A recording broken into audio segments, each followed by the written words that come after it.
Hey folks, welcome to the Managing with Mind and Heart podcast. I am Ethan Nash, and I will be steering this ship today, solo.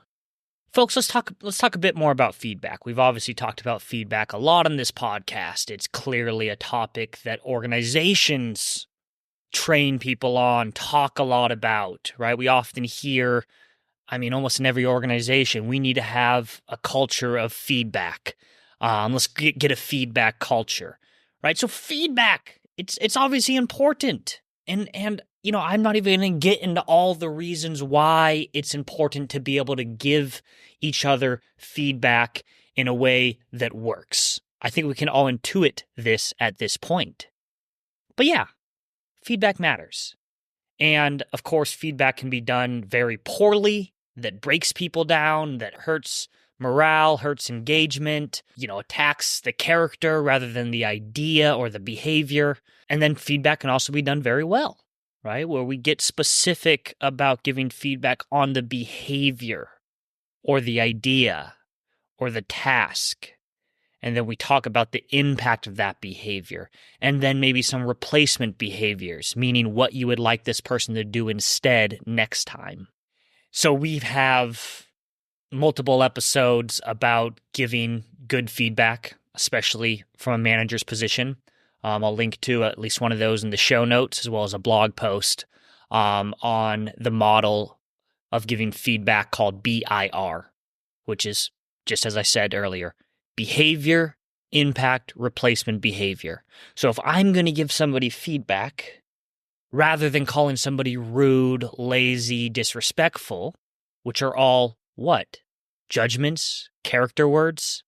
Instead, I'm going to give feedback on the behavior, which are things that I actually can see or hear, such as you getting work in late, you missing deadlines, you interrupting people during meetings. Those are all objectively true. So those are the behaviors that we give feedback on, and then we talk about the impact of those behaviors. How are these behaviors impacting me, you, the team, the organization, et cetera, et cetera? And then again, here are some replacement behaviors. The BIR model. We like the model. We use the model. We teach the model. It works.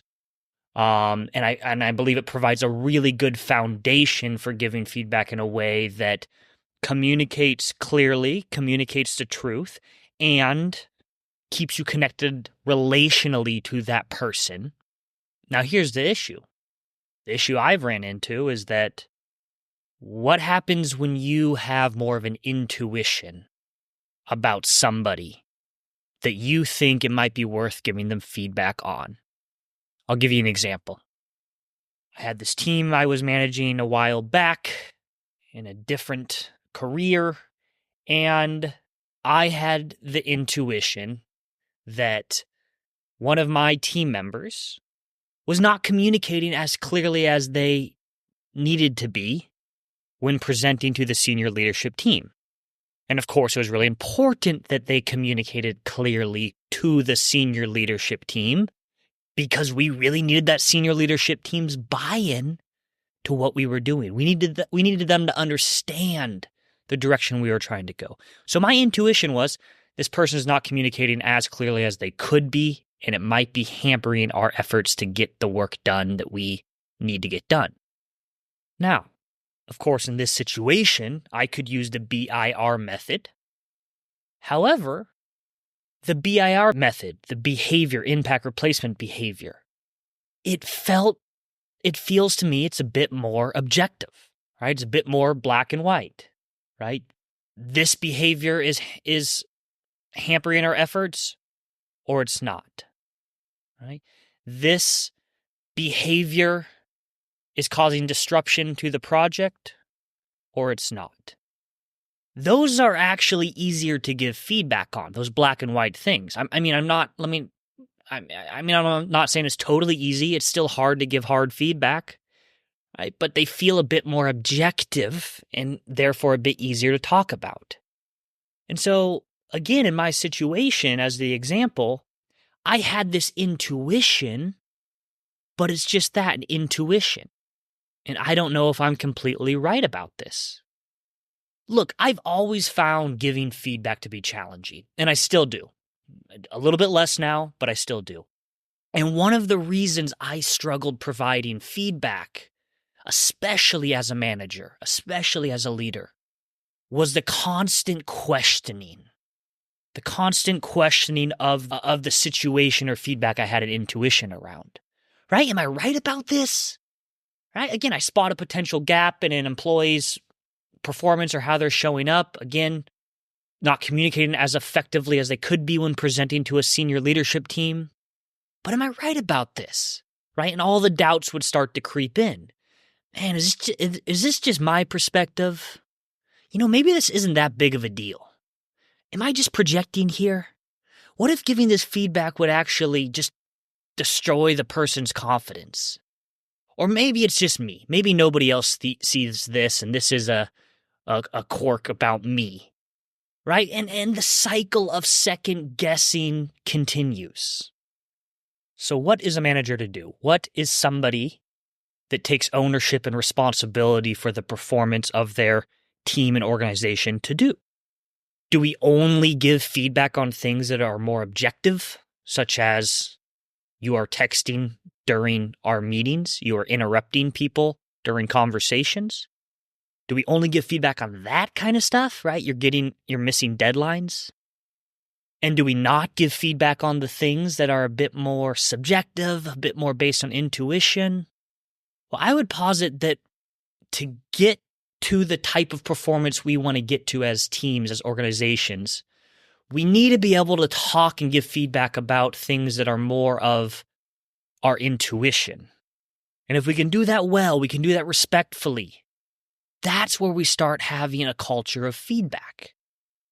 So, an approach that I've learned, and an approach that I've adopted that has really helped my ability to have good, productive conversations with people about things that are not necessarily objective, is this concept called coaching by hypothesis, or hypothesis-based coaching. But here's how it works. Coming back to my situation. Instead of me saying to my employee, hey, I don't think you're communicating as effectively as you could be, I'd approach it a bit differently.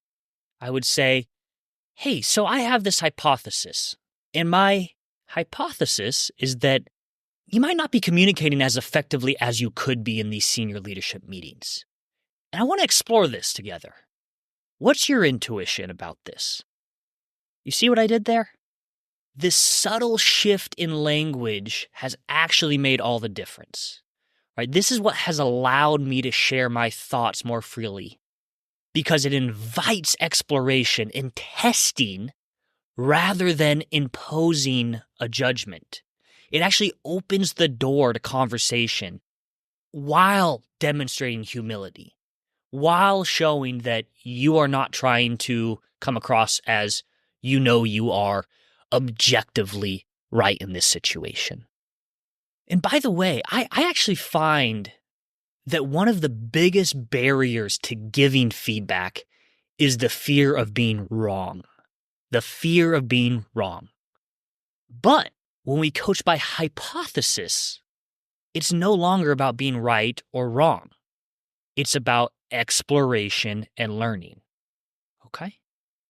So, again, as a manager, as a team member, as a parent, as a partner, as a spouse, you have formed this theory, this hypothesis, based on your intuition, based on some data perhaps.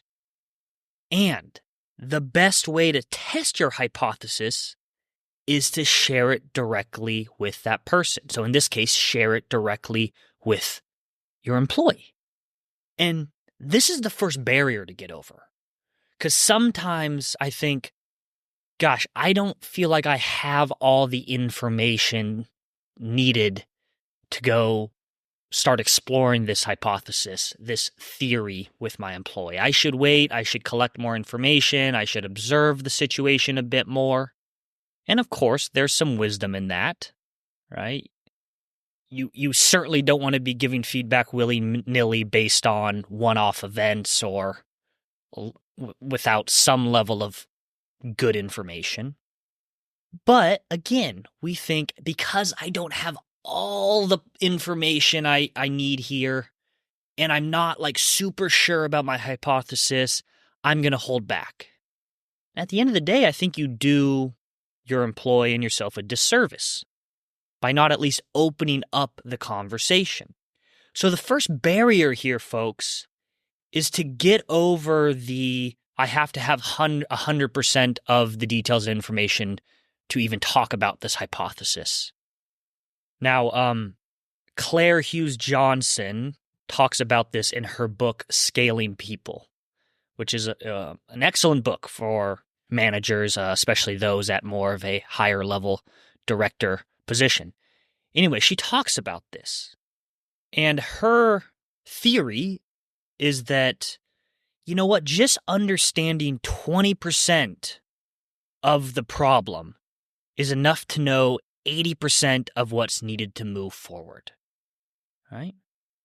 Meaning, a way to interpret this is, look, I can just have a bit of an intuition, and that's enough to open up a conversation about this, to see if it's accurate, if it's true, and if there's something that can actually be done about this, if the person actually also has the same realizations about themselves. So be willing to move forward without feeling like you have all the information, all the details, and you know that it's absolutely correct. That's why it's just a hypothesis at this point, a theory. So you have your theory. Now it's time to present the hypothesis as an observation about the person's behaviors and the impact it might be having on their work or the team or the organization. But of course, not presenting it as a judgment about who that person is.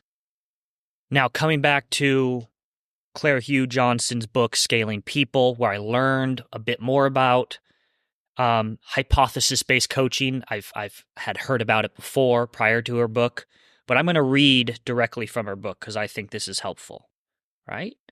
So you're presenting your hypothesis to the person. So for example, and I quote, instead of telling someone, my guess is that you're a bad communicator, which suggests some absolute truth about who they are and what they're good or bad at, it's much more effective to say, I have a theory that you're not effectively getting important information across to the right stakeholders. For example, when we came out of that recent business review, I sensed that the CMO was unsure about your plans. Did you sense that? And of course, follow up with, what might you do differently? How can I help? End quote. So you see, you're really presenting your intuition as an observation or a theory about that person's behavior and the impact that behavior might have without going to judgments or talking about their character. So in a sense, we are still using the BIR method. We are still talking about behavior, impact, and then having a conversation about replacement behavior. The difference here, once again, is you're not presenting the feedback as some objective black and white truth. You're opening up a conversation with that person to test the theory, to test the hypothesis. So, folks, try this out, right? Take the leap. Stop worrying so much about whether your feedback is right or wrong. Just have a conversation to test this with people. And you might find through exploring it with that person that, you know what, I was kind of just projecting there. Or you know what, maybe what I'm seeing here is not that big of a deal. And guess what? You've learned. And you've probably both learned in that situation. And that's really valuable. So I'll say it again. I really do believe, and I've observed that one of the biggest barriers to giving feedback is the fear of being wrong. By this whole coaching by hypothesis thing, again, we can move away from being right or wrong, and we can have a learning or exploration conversation with that person. So here's my hypothesis. And by the way, this is based on actually a good amount of evidence and research. Managers and cultures that embrace this mindset, that feedback and coaching are not black and white, but rather opportunities for discovery, will very likely see faster improvement, stronger relationships, and build deeper trust. And that last piece, building deeper trust, is key here. When people around you know, when your employees know that you are willing to explore your intuition, your theories with them, and you're doing so in a respectful way by talking about behavior and the impact of that behavior, and then opening it up a conversation to collaborate on potential replacement behaviors, that actually fosters trust. That person sees you as somebody that wants to help them, or at least the people that you want around are going to see that as you wanting to help them improve. That builds trust, that builds respect. So try it out. Try out this coaching, this feedback by hypothesis, by theory. Don't wait until something is objectively true. Don't wait until you have 100% of the information to open up a conversation. For a team to function at its highest level, we need to be able to have these type of conversations and not be fearful of them. I'm not saying this conversation will always go well. I'm not saying you're going to avoid defensiveness with this approach, but it is your job. It is your responsibility as a manager, as a leader, to have these types of conversations. And when we can approach these conversations with humility, it goes a long, long ways. All right, folks, that's all I have for you today. By the way, in case you didn't already know, we have a monthly management leadership newsletter where basically just once a month we put out some information, an article centered around helping managers, helping leaders improve their skill set. If you want to get that newsletter, then you can either go to our website and you'll find a place to sign up there, or simply text the word leading to the number 66866. All right, folks, see you next time.